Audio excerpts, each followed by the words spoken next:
Anche per questo viaggio decidiamo di partire al mattino molto presto, anche perché vedere l'alba di un nuovo giorno è sempre un'emozione. Dopo circa 1000 chilometri passiamo il confine del piccolo stato europeo di Lussemburgo, diretti verso la sua capitale, ma prima vogliamo fermarci a Schengen.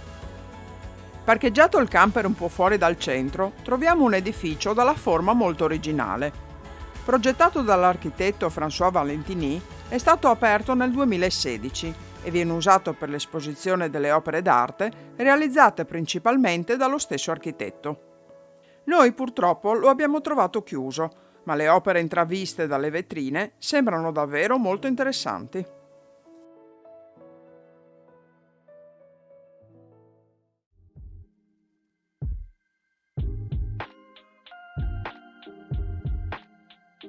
Ma ora, in sella alle nostre bici, ci dirigiamo verso il centro di Schengen, attraversando la campagna che la circonda con le sue colline ricoperte da vigneti.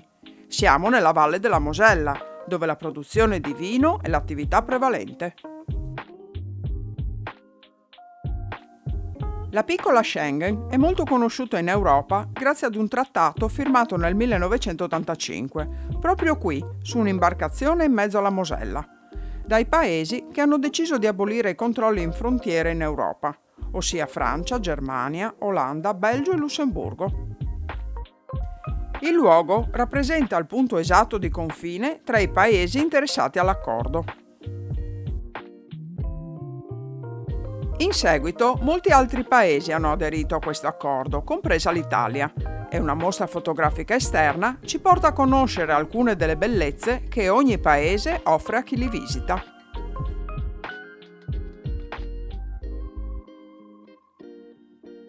Nel piccolo museo europeo abbiamo compreso quanto questo accordo abbia favorito la mobilità delle persone in Europa, con enormi vantaggi sia economici che culturali. Troviamo anche i cappelli dei doganieri che eseguivano i controlli in frontiera e i passaporti dei paesi aderenti all'accordo.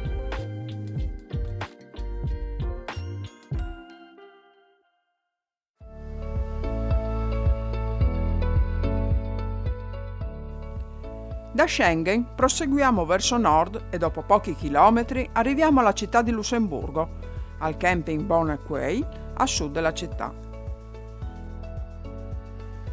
Il camping si trova a circa 10 km dal centro città, il quale si può comunque raggiungere attraverso una bella pista ciclabile che costeggia il fiume Alzette. La città si è sviluppata su uno sperone roccioso e tutto il suo centro storico è stato dichiarato dall'UNESCO Patrimonio dell'Umanità.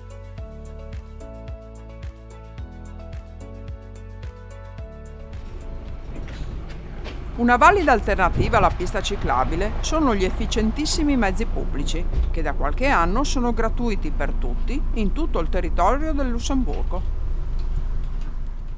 Con l'autobus, in circa mezz'ora, arriviamo alla Gare Centrale e da qui un tram ci porta al centro della città alta, in Place d'Armes, dove troviamo un palazzo dei primi del Novecento usato oggi per le sedute della Camera dei Deputati. Camminando con tranquillità arriviamo al punto dove ha avuto origine la città di Lussemburgo, nell'anno 963, proprio dove Sigfrido, conte delle Ardenne, fece costruire il suo castello.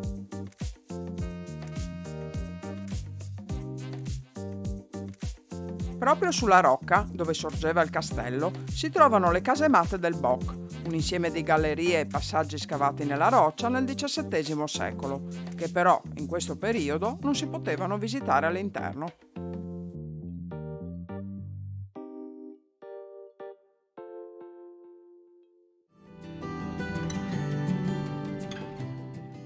Da qui prendiamo le Chemin de la Corniche, considerato il balcone più bello d'Europa. Una splendida passeggiata che ci permette di godere del panorama sulla città bassa, racchiusa dal fiume che scorre tranquillo.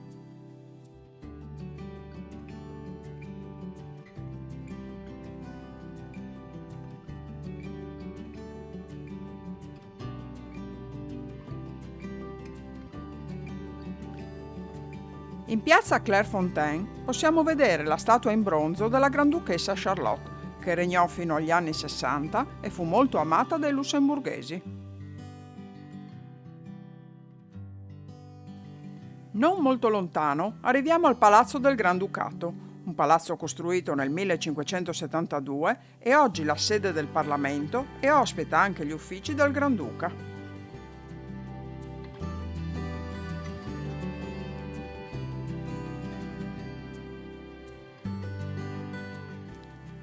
Le guglie slanciate della cattedrale di Notre Dame si notano da vari punti in città e all'interno troviamo delle straordinarie vetrate colorate che rendono luminoso l'altare.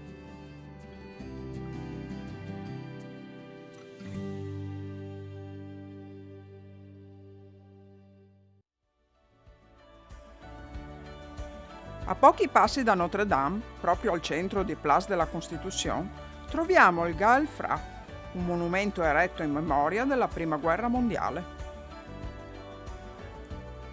Da questa piazza possiamo ammirare in lontananza il Pont Adolphe, un maestoso ponte costruito nel 1900 sul fiume Petrus, che si può attraversare in auto ma anche a piedi, tramite una passerella situata sotto la strada. Naturalmente anche noi la attraversiamo, godendo di alcuni splendidi scorci sulla città e sul parco.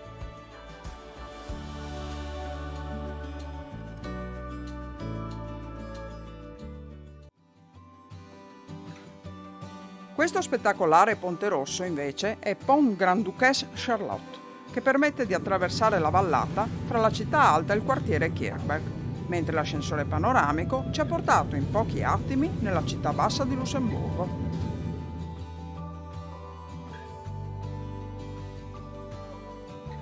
In pochi minuti a piedi siamo nel cuore del Grund, il quartiere più antico e tradizionale della città e sicuramente anche il più ricco di fascino. Le bellissime case a graticcio si affacciano sul fiume che abbraccia tutto il quartiere, abbellito anche da una natura rigogliosa. Ma scopriamo che in questo quartiere vi sono anche ristoranti molto apprezzati come Musel, ma anche birrerie e piccoli bar, oltre che alcuni edifici moderni, sede di aziende conosciute in tutto il mondo.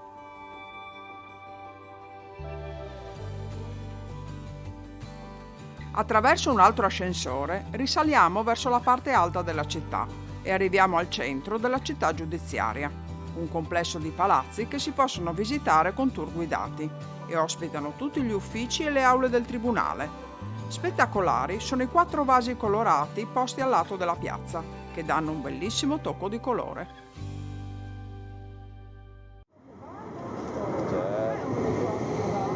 Ora però facciamo un breve viaggio in tram per raggiungere il quartiere Kirchberg, dove hanno la sede alcune istituzioni europee.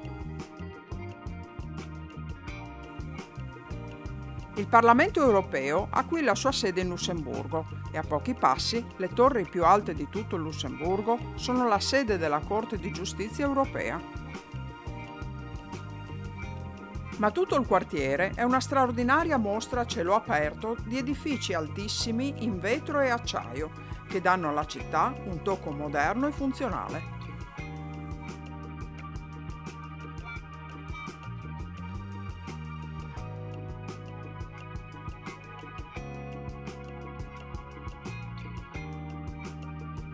Ma è davanti alla Filarmonica di Lussemburgo che rimaniamo senza parole.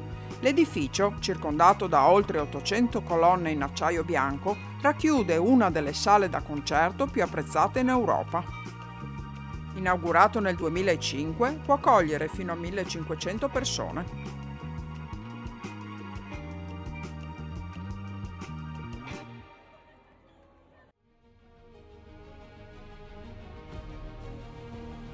Riprendiamo la strada diretti a nord verso il Belgio, ma prima di lasciare Lussemburgo ci fermiamo in un punto panoramico per ammirare il castello che domina dall'alto il piccolo paese di Vianden.